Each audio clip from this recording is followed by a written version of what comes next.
So, this episode of the John 1911 podcast is going to be a little different. We're going to be introducing a new contributor to the podcast today. His name is Kraken. Those of you that have been reading our content on the website will certainly know who he is. This is recorded as a test session with the understanding we probably were never going to publish it. However, I did want to do it as in the format of it being a regular episode, just in case it turned out it was, solid gold. And honestly, knowing Kraken, I think it worked out quite well. So enjoy the rest of the episode and welcome Kraken to the John 1911 podcast. Okay, good evening, everybody. This is a special podcast test episode. My name is Marky, and we have Kraken on this evening. This is an audio test, and I don't know if this will ever be published, but I want to do an intro just in case it is, because you never know, we might have like the world's greatest conversation, and it would be a shame if I can't publish it. So I'm hoping Kraken can start joining us on pod more regularly. He's been providing some content for the John 1911 website for quite a while, and he is actually the one that provided us with the Kimber. Help me with the model, Kraken. The Kimber, what was it? Kimber Eclipse. Kimber Repeat. Kimber Repeat. The Kimber Repeat pistol. That such is life. It gets more traffic than any of my Wilsons because I think more people can afford Kimber, so they want to watch the Kimber videos and not my favorite Wilson videos. But that's kind of how the world works. You never, you may not get you may never get what you want in life, but you always get what you need, right? So Exactly. Anyway, Kraken, how's it going out there in it's Nebraska, right?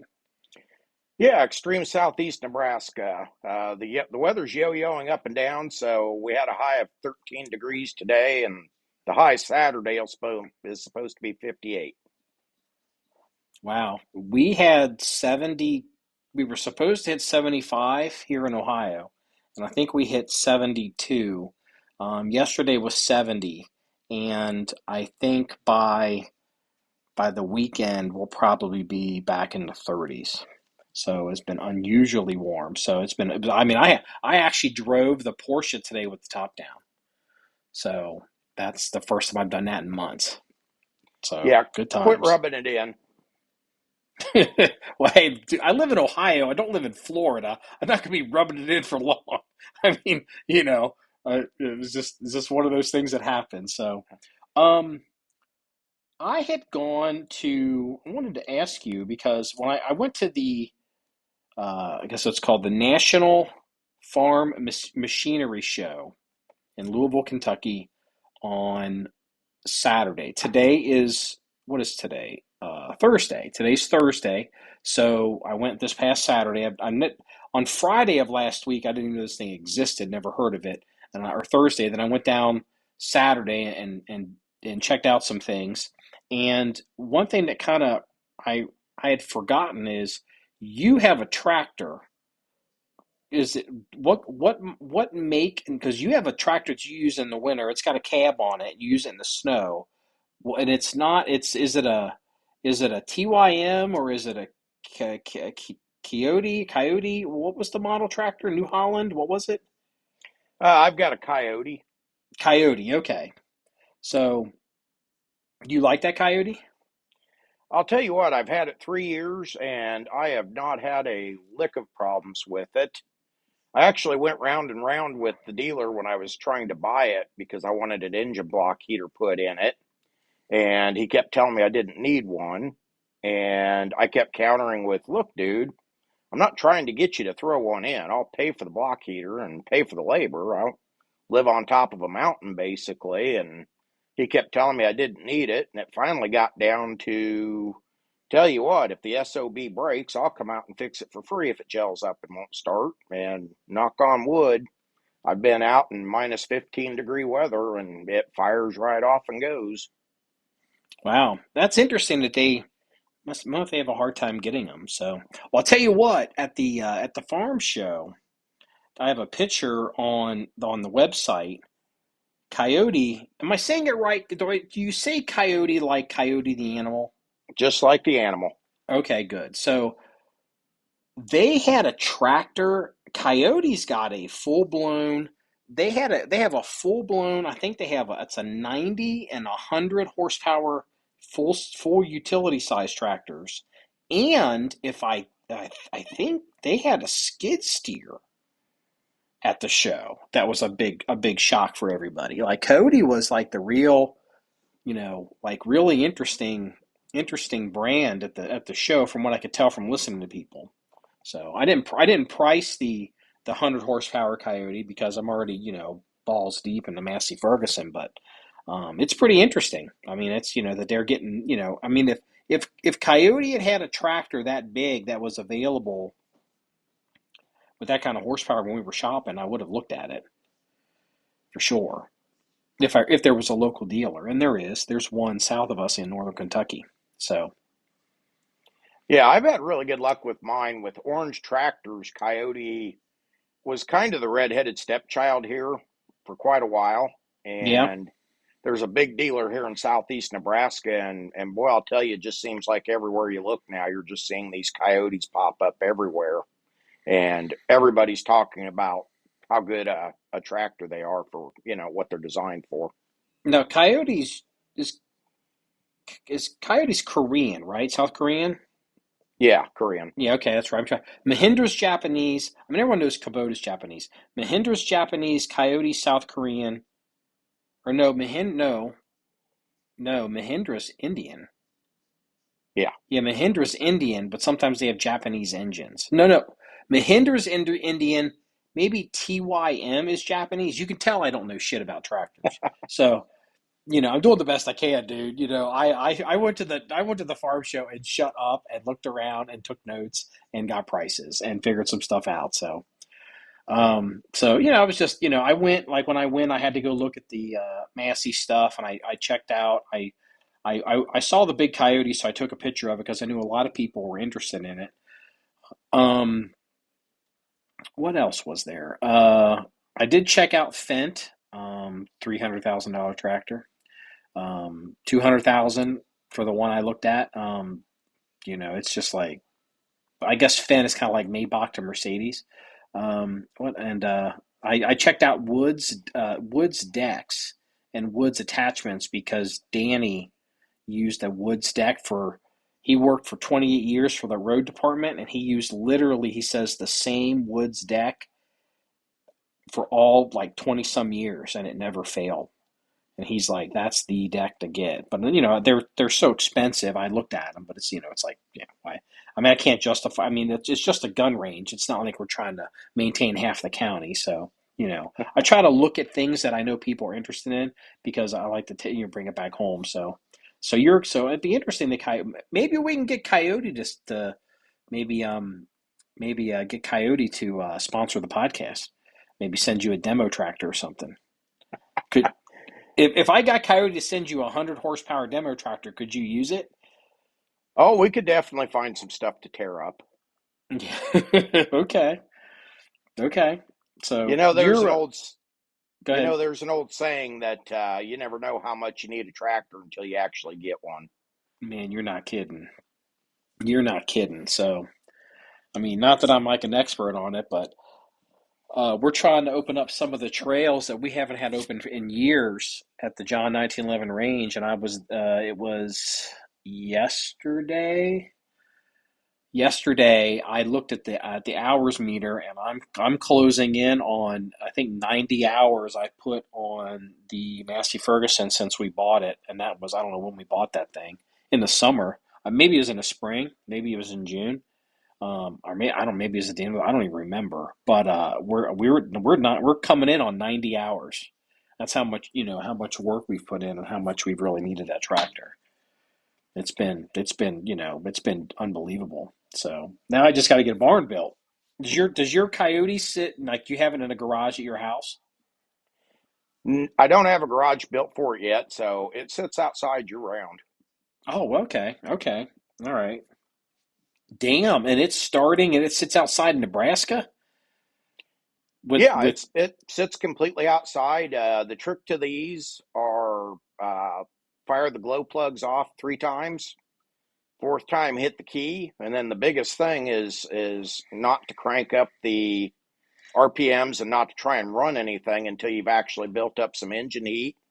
She shakes and rattles and rolls like an old cold diesel for about 30, 45 seconds, and then it smooths right out. And I usually run in the house, grab a cup of coffee, and by the time I drink a cup of coffee, I come out, the temperature needle's moved, and the hydraulics run nice and smooth, and off we go. Does your Coyote how many horsepower is your Coyote? Six, 42. 40. Okay, Yeah, 42. 40-ish. Does that tractor run, would you say it runs, is it a warm-blooded tractor or a cold-blooded tractor? I haven't noticed a difference in performance in either. It fires right off. Okay. Because I've noticed the Massey Ferguson that we have, I would call it a cold-blooded tractor. And what I mean by that is, it doesn't like the maximum perfect operating temperature I think on that tractor is is 180 degrees. And to get that tractor to get up to 180 degrees, I mean, we have to hammer the hell out of it for hours and just barely get it up to that 180. And as soon as you back off of it, the temperature starts dropping. It's a very cold-blooded tractor. Whereas like the things that we were using before to maintain the range, like I mean, we were overheating things. You know what I mean? Like we would literally have to let stuff cool down. Things would go into limp modes. And like the Massey Ferguson, heat is not a problem in that Massey Ferguson at all. Whether Oh, it's okay. 90 degrees, 95 degrees in July, or whether it's, you know, we've run it at a couple degrees below zero. Now And I understand what you're yeah, saying. yeah, that, Yeah, mine comes up to temp and stays at temp. The thing with the Daedong engines they have in these, they like to run at high RPMs. So even if you're just putting around the yard, run it full bore once it warms up. And temperature needle, I don't have a digital readout. I just have a gauge. It gets right yeah. up there about the middle line, and it can be 105. It could be 15 below. Once it gets there, it stays no matter how hard I work it or don't work it. Okay. Does it have hydrostat on it at all, or is it all gear driven? No, it's hydrostatic drive. Okay, that sounds like a nice tractor. I You really know, like it. 40 horsepower cab, heat and air, hydrostat, with that Coyote price tag, and it sits out all year and it cranks. That sounds like a home run. I know John Deere's that won't do that. I think I sent you a video of a minus 15 degree start last winter at one You point. did. You did. Actually, you did. Yeah, I remember Yeah, that. So, yeah, that was minus 15 degrees. wow, that's pretty good. So, well, those days are so do you think you're done with snow? Are you done with snow in Nebraska for the year, or you still get more?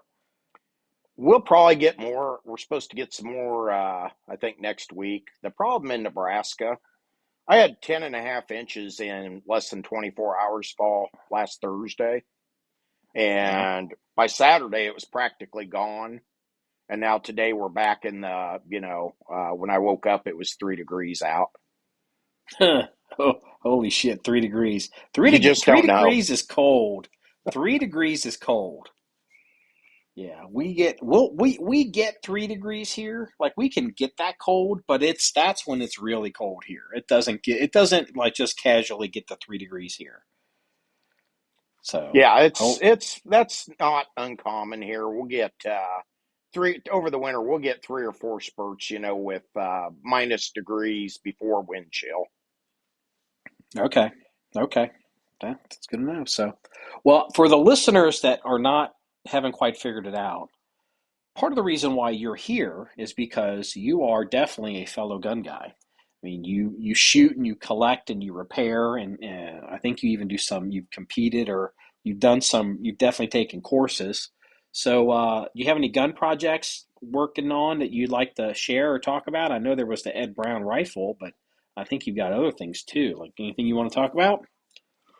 Well, I've got several different projects going. We're just waiting on some decent weather to go out and see what that Ed Brown will do. I'm not going to go out on a 3 degree day, even though it's sunny, and and try and zero something in and see what some hand loads I can work up will do. I just picked up, and I know a lot of people don't like them, but I just picked up a Savage A10 in 6.5 Creedmoor, and we don't know if it's going to be a shooter or if it's going to be a Monday Friday gun. And with Savage, you just don't know. So got that one coming up. I've got a few pistol projects where I'm working on. I have a thing for old first, second, third generation Smiths. Oh yeah. Oh man, I forgot because you had bought a Smith 59 series, I think at a pawn shop, and you posted it on the Facebook page. I think 25,000 people had seen that thing. It had hundreds of comments, and you were in there for days talking about it, answering questions. Yeah, it more traction than what I ever thought. That kind of generation of pistols goes back to when I was first making my bones on the street. So the traditional double actions, the Smiths, the Sig P series, P220, 226s, first gen Glocks. That's kind of what everybody was running for semi-autos. Back when I was transitioning from wheel guns into semi-autos, I actually was working during the time frame when about half the departments were still carrying wheel guns and half the departments were making the switch. So I also have a thing for old school Smith and Wesson wheel guns. So back then, when you were carrying wheel guns at the PD, when your patrol cars, did you start them with your feet like Fred Flintstone too, or did I'm just kidding. I'm just kidding. I couldn't resist. We have a lot of listeners that are fairly young and don't even they literally to them a peace officer carrying a revolver. They think it's a cowboy movie. It's like back in the day, dude. They all carried revolvers. So No, the I'm rookie had to go out in the front with the crank by the bumper, and he's the one that had to crank it before we could have a hot pursuit. Yeah, okay. All right. I'm just okay. I couldn't resist. I couldn't resist. Yeah, and I'm Yeah, that glad was that kind of low hanging fruit. yeah. A lot of people don't know if you're not careful, those crank like it's like, "Oh yeah, I can crank it." You're not careful, that thing snaps back on you, break your arm. Uh but I'll tell you what, like the Smith, just to prove an example like why I wanted you on board here, John 1911 is, like that Smith and Wesson photograph or the series of photographs and the people and the questions, and there were people like, what generation is it? I could not tell one generation of a Smith and Wesson from another to save my life. I know what a 5906 to me looks like. They all kind of look like, like, oh, this is a big one. This one's in 45. Oh, this is a small one. This one's in 9 millimeter. The local CPD used to carry them. The local sheriff's office used to carry them. But like generation one, generation two, I have no idea. I have no idea. And you were a godsend because all those Smith and Wesson dudes are rolling in there with questions. I'd have been buried. I'm like, I don't know what generation. I don't know. You even got into a fight with a guy over it. Some guy was trying to argue with you. Well, I don't know if I'd call it a fight. Sometimes people get wrapped around the axle on semantics, but I'm just glad everybody enjoyed the post, and I know a few guys thanked me and learned a little bit of something about the old Smith autos. So, that was kind of my goal. Yeah, that I learned something too. So I thought the chart that you provided, how to tell generations, that was real informative. And actually, now that I think about it, I should probably just put that up as like a post on the website. That way, if I need it, I can go to the website. If I'm somewhere like at a gun show and I'm like, what am I looking at here? Just go to and that a lot of people don't realize that was half the motivation for what started John 1911. It was a way for me to archive things so I could find it later if I needed it and I could be traveling. And like that's where the website comes from. The idea of having the website. So I have to think about that. Actually, I mean, well, technically, it'd be you putting it up. It'd be your post because obviously I don't know what I'm talking about. So Maybe you could give us a maybe you should give us a little write up on generations on Smith and Wesson pistols, so I can learn about it and I can put it on the website. Yeah, I could do that. Yeah, that's what we'll do. So, yeah, okay. So I don't know anything else. I know you don't like red 1911 pistols, um, which is an inside joke, but I think people just get a little too carried away with the Cerakote sometimes, but it's a matter of taste. yeah, Like you said, black guns get a little boring, but I've got a local Cerakoter. He calls it candy apple guns when they start getting, kind of way far out there. Uh, I can remember when, you took your old Mossberg turkey gun and a couple of rattle cans and a couple of maple leaves, and you made your own camouflage gun. And now everybody in the world's got camouflage guns. Makes me wonder how we ever killed a duck or a turkey without camo guns. yeah. It's the camo is really more for the humans than the than the animal. But conversely, because I've witnessed this, and when I've been a part of stalking exercises at distance, black rifles really stick out. That is no kidding, no fooling. Like you can see, like I remember, like we were doing something with it was with I had a Blaser Tactical 2, and you could see this rifle from hundreds of yards away, and you couldn't see the shooter. It was terrible because it doesn't big jet black blobs like that don't generally happen in nature, unless it's dark, unless it's nighttime. So it just really sticks out. So just anything you can do to break up the silhouette and have a more natural color, goes a long way. So that, that's where it comes from. And I personally, because you're the same way, you alluded to it. I am so sick of black guns. I am so sick of black guns just because they're all the same. Like all the pistols are black, all the rifles are black, all the sniper rifles are black. Anything that's got any color to it, and you really notice it like in a reference collection because if you're trying to find a gun on a wall, you're looking and it's just black rifle, black rifle, black rifle, but like the red gun really sticks out, or the green gun, green really sticks out, or a gun that's got like I remember FDE, or what we just call it desert tan, or the chocolate chip, baby poop guns. Like that would really stick out. Bless you. That would really stick out. But it's but now there's so many tan guns, it's almost become too much as well. So I enjoy I guns with color. I went to a training course with a very well respected retired tier one operator, and one of the things that just kind of struck me funny was with an unlimited budget. I mean, they could draw whatever they wanted out of the armory and do whatever they wanted to it. Money was no object. There was no budget, and he said that probably 99% of the the finishes on the firearms were rattle canned. Oh. In the military, they're all rattle can. They're all Absolutely. rattle canned. All the SWAT guys, all the military guys, all the special operator guys, every single one of those guns is rattle canned. Especially when you're talking about dudes that deploy, or dudes that the more special.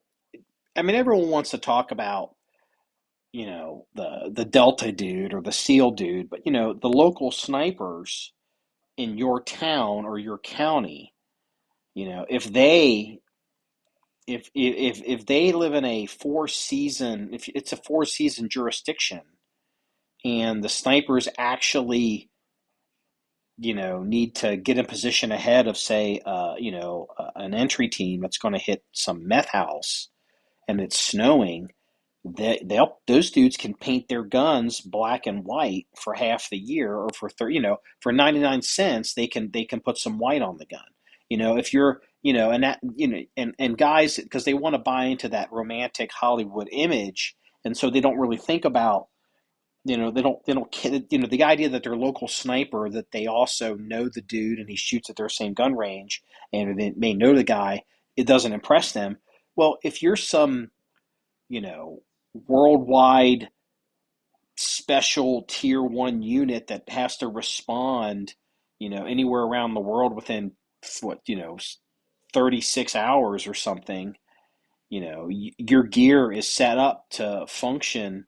If you're going to go in a woodland environment, you're going to draw your woodland spray painted gun, or if you're going to go in your desert environment, you're going to go to your desert spray painted gun. And if it isn't spray painted the right color, the second you get the call to be activated, it'll be spray painted that color before you get to where you're going, because it's spray paint. And it's like, you're right. It's Yeah. like none of these. I bet you most gun consumers don't know that all these finishes, none of the professionals use that. He even went as far as to say that once they rattle can something, uh, the weapon really didn't become deployable and operational until it had been kind of put through the ringer a little bit. Sure.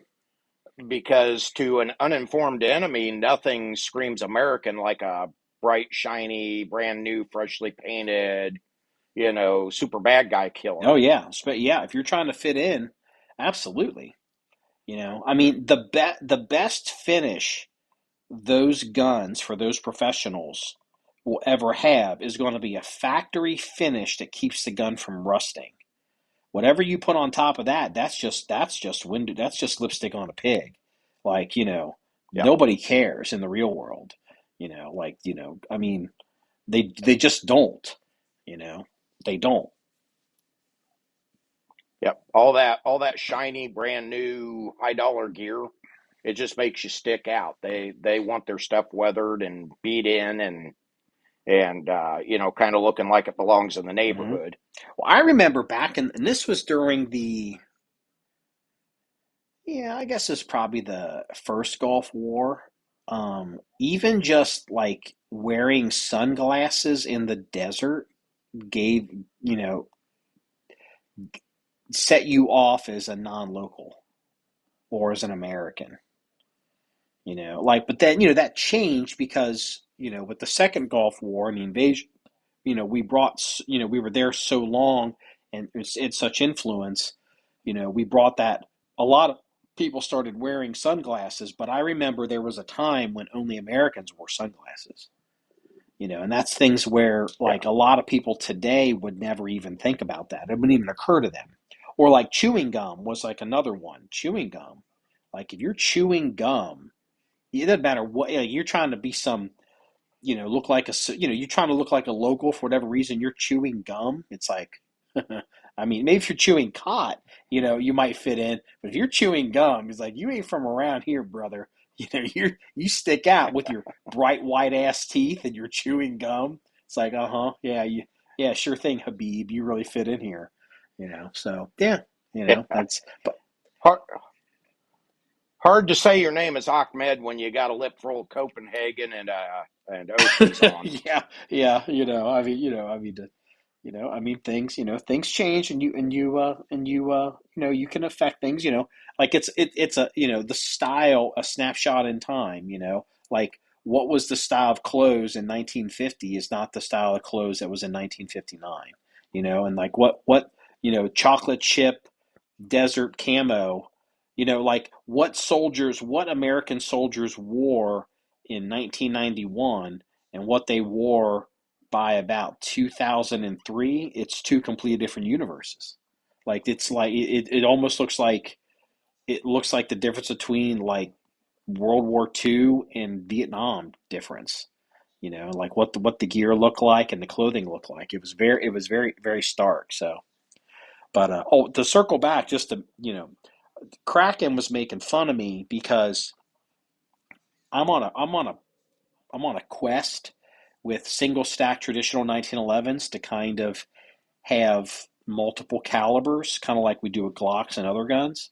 And I'm in the market for a 40 caliber single stack 1911, but I want a nice one. I want something that's, worth having. It's going to hold up if I decide to shoot. I mean, I'm never going to probably never going to put 10,000 rounds through it, but if I wanted to, I'd like to be able to. And I found once I say this, it's ruined. It's like once I say this on podcast, I officially will not be buying it because I'm not going to compete against a listener and bid against them. But there is a brand new in the box 5-inch Wilson Combat. I guess a CQB model pistol. It's in 40 caliber, and it actually has the gun's red, right? Because you've seen it, Kraken. It's red, but it's got that. Does Wilson call that battle worn finish? What do they call that? Yeah, it was something like that. It looked like it, like somebody's rendition of something that started out as red and then is seeing a lot of hard use and is Yeah, but weathered it's in. like Scott Mayer, he used to call that he called that stolen valor for guns. You take a gun and make it look like you've been through, like, I was in the first Gulf War, the second Gulf War, and this gun's been in Afghanistan. You're like, this gun's factory fresh, but it looks, and you have to admit, this red gun on Gunbroker, this Wilson CQB gun, I mean, it looks, if you're in the market for a red gun or you're okay with the color, it looks pretty good. Like it doesn't look like a candy apple red shellacked, Mustang fastback from 1969, like 67 or something. Like it looks, it's got a cool look to it, but I got too many projects right now that we got to get done before I can, be picking up 40 caliber Wilson guns, to deal with. So we got some Blaser stuff we're working on that we really haven't been publishing on, and then we've got other things too. So all right, well, I Yeah, mean, we've done 30 minutes. I mean, yeah, yeah. this is basically a short episode. Like, congratulations. I think you made the I might publish this. So, no one cried, no one got offended, no one got arrested. Like, podcaster, they're weird. It's weird, but I mean, you'll just get used to the weirdness. And if you still want to do these, and you're welcome to keep coming on, Kraken, if you want. Yeah, to me it's no different than, just some of our phone conversations Yeah, we've had. we're communication That's kind of what we're we're doing. talking every day. So between Yeah. gun projects and frickin' scammers posting on the Facebook page that you're constantly banning, good lord. I learned the fastest way to pick the scammers out of the crowd. They always want you to IM them for prices and such. So I always ask them if they have size medium Winchester rifle primers. And then when they say yes, and they're $49 and $20 shipping, and can pay by Okay, PayPal, yeah. and then you see enough of them, and you can just, I don't even have to look them up now. I've deleted so many off of other reloading pages. Yeah, Uh, to just today, it looked like you had whacked almost 8 posts on John 1911 alone on the Facebook yeah, page. It was like, holy cow, yeah. you know. I wasn't even in there. I hadn't even gone in yet for the day. I was in the armory doing stuff, and you sent over something, and I'm like, what the hell's going on? You're like, yeah, whack this guy and look at this and like and all this. And I was like, okay. And then I logged in, and so that I can see all the new comments, and like I can see them all at once. And if it's a lot, I can see a lot. And if you've wiped them out, I can see a lot. And I'm like, man, you were in here knocking down all kinds of stuff. I'm like, Jesus Christ, you're on it, brother. I'm telling you, you Yeah. catch them. So I'm real happy with that. So Well, I'm really big into reloading, and there's been an extreme component shortage. Primers are just crazy. Uh, and that's when all the scammers started coming out of the woodwork trying to sell primers. If the big players, Midway, Brownells, Powder Valley, if they don't have 4350, if they don't have primers, Joe's Gun Shop in LA, California is not going to have primers for $39 a thousand. No, I know Doc's been crying about components for 2 years now. Doc's a big reloader too, so I had to I'm not a reloader. I had toyed with it and back in the day, and then I was working at a place, and they had a strict policy that we were not allowed to run reloads when we were working.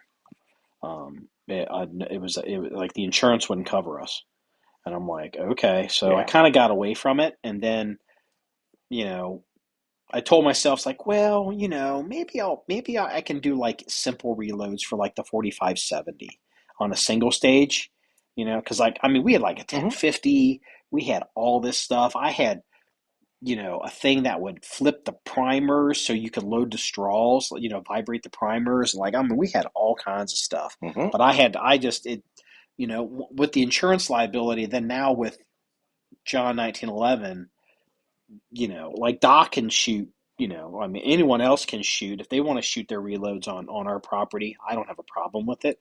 But my insurance isn't covering them. But, like I don't shoot. I don't actually Yeah. run reloads. So, but Well, I kind of learned after the 2008 ammo shortage. I lived about 5 minutes from a local Cabela's. So every payday I walked in with 120 bucks, and I bought powder or bullets or primers when they had, become yeah. cheap again. And then I started buying out other reloaders that were getting out of the game. So, I just buy everything they had for pennies on the dollar. Uh, so I've probably got 35, 40,000 primers now that, I don't really have anything into because they just came part as a package deal. I've got 8 reloading presses set up. So maybe I need to see somebody Holy about shit. that. What you need to do is you need to start selling them. I mean, you need to start, well, you might as well go into the ammo business.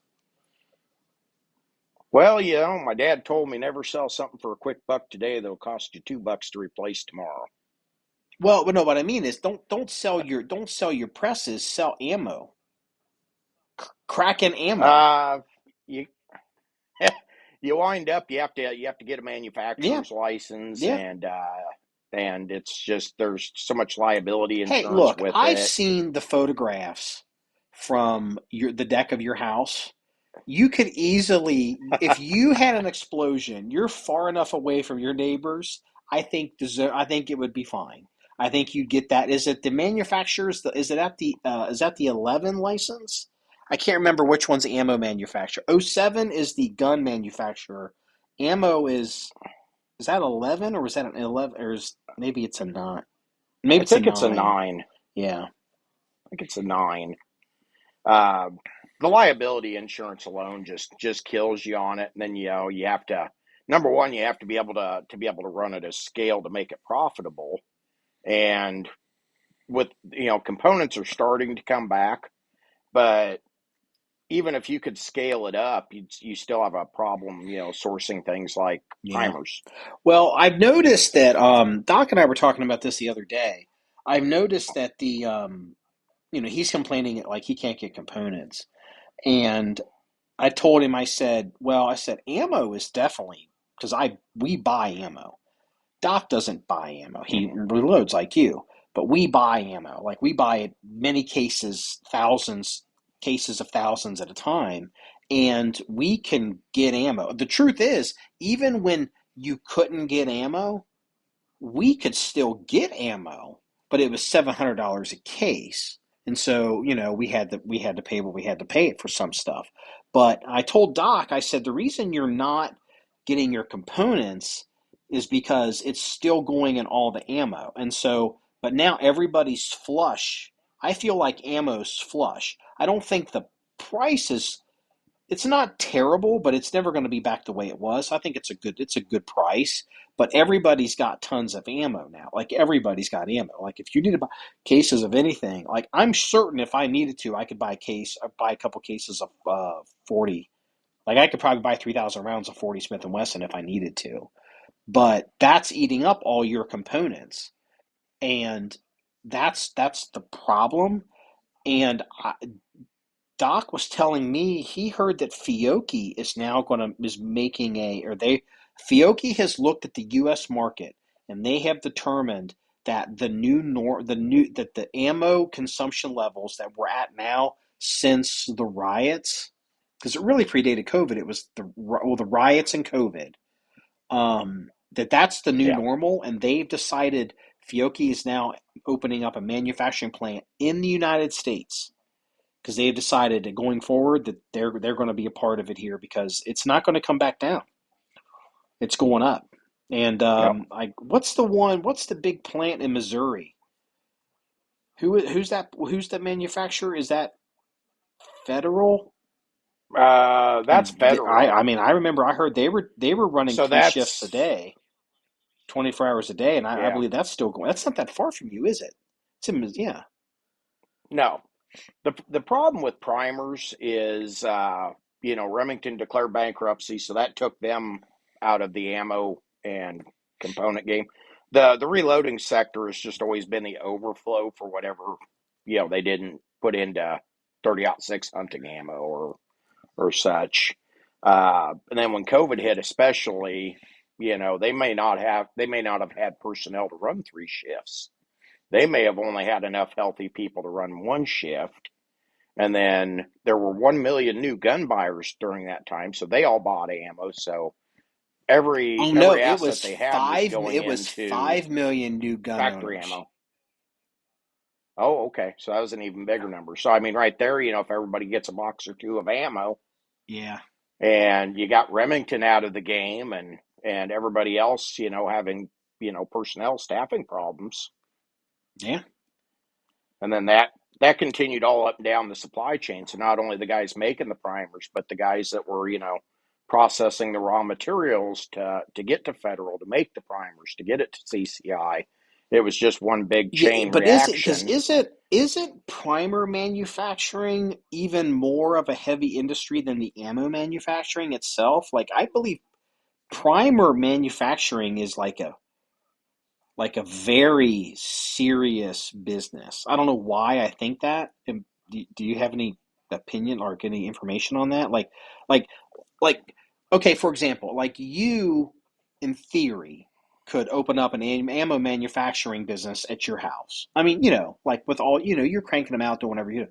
But if you were making primers, I mean, you'd be like at like a level one industrial park. It's kind of my understanding. Like that's super heavy industry to make primers. Yeah, it's you're going to have to be specially zoned. There's a lot of OSHA stuff involved. It's of course a highly flammable material. It's actually a pretty safe process manufacturing them, as long as all the I's are dotted and T's are crossed. But the thing with the primers is they really are the key component. If I can't get copper jacketing to make 150 grain interlocks, that's fine. I can make 180s. If I'm running low on this lot of powder, we just break out a new lot of powder and blend it, and we have powder for 30-06 ammo. But if I don't have primers, all of that stuff is absolutely worthless until I have primers. Yeah, At the manufacturing level, if the primer line goes down, the rest of the plant goes down with yeah. it. Do you have any? Then we'll go ahead and we'll close this one out because I know there's a push now to go for mercury-free primers or maybe lead-free primers. I don't know what it is, mercury or lead. Maybe it's both. But are those reliable? Is there a problem with that? Or what is there? I'm sure there's a downside to that. Do you know? That's more of a just like a California thing. Uh, I'm not hearing a lot of rumbles about it. Like, but you as Uh, Primers used to be oh, corrosive, yeah, that's yeah. and they and they got that problem fixed. So the amount of mercury that's in a primer is minuscule. But you're running into, I call them tree huggers for lack of a better word. The places that won't let you use a traditional cup and core bullet. You have to have a monolithic, Yeah. machine copper bullet. It's that same crowd trying to do that, and I don't think that's going to catch on with the primers, uh, because it's just not cost effective. It would cripple the industry, and it's just Okay, I not going to just go didn't know if anywhere. it was because I know the military's always been concerned about um, with like clean up on their ranges and their facilities. And I know indoor shooting ranges, if you're shooting a lot, the mercury, I mean, like a small component can add up. If there's 5,000 rounds being shot, like where I used to work, like in a 3-day training cycle, we could, I mean, easily have 50,000 rounds shot. We're outside, but it's 50,000 rounds. And, that can add up. And also the John 1911 range.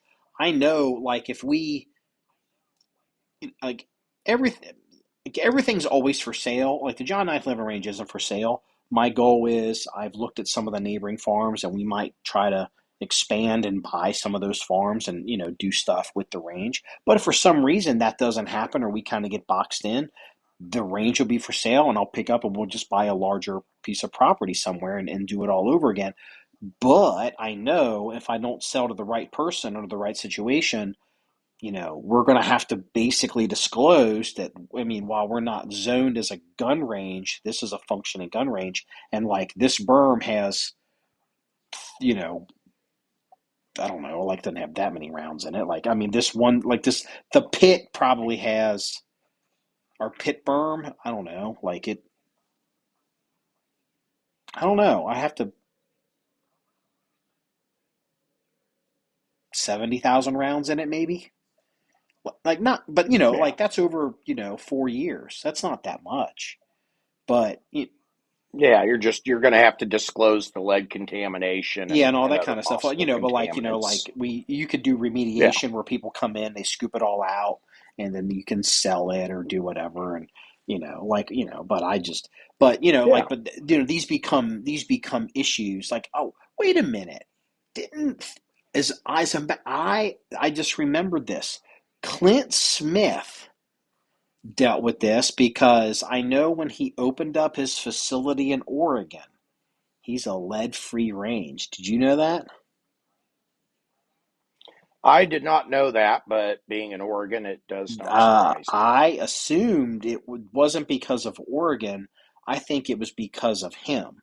I think he had had issues when he went to sell or whatever he was doing with property in the past, and he had decided that he wanted lead-free. I believe, yeah, it's lead-free ammo. I believe Thunder Ranch is lead-free. Thunder Ranch, Oregon, was Yeah, lead-free ammo, and like you have to use lead free. You can have it shipped there, or you can buy it through them. But because I think the remediation or the residual, they didn't want it. And subsequently now I know Thunder Ranch is for sale. I think he wanted $6 million for it. I don't know if it's still that, but like that would be an issue. Like some guy yeah. wants to buy it because he's an outdoorsy guy, but does he want like, does he want 500,000 rounds of whatever in his, on his property? Like I don't know, like that. Yeah. Those are questions. So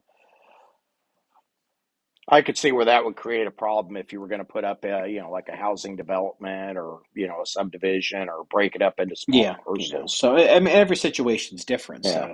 So all right. Well, I mean, hell, dude, we've been going almost 50 minutes. Like we're rocking now. So I mean, I think this is going great. So I'm going to go ahead and toss it, and we'll go ahead and get out Yeah. of here. So, well, this wraps up the unknown episode of the John 1911 podcast. So we'll call it the Introduction to Kraken. And if you want to see any more stories or pictures of links of things that Kraken does, you can go to our website at john1911.com. That's JOHN1911.com. Remember, it's all about shooting guns and having fun. Everybody, have a good night. Thanks, Kraken. Yeah, no problem. It's fun.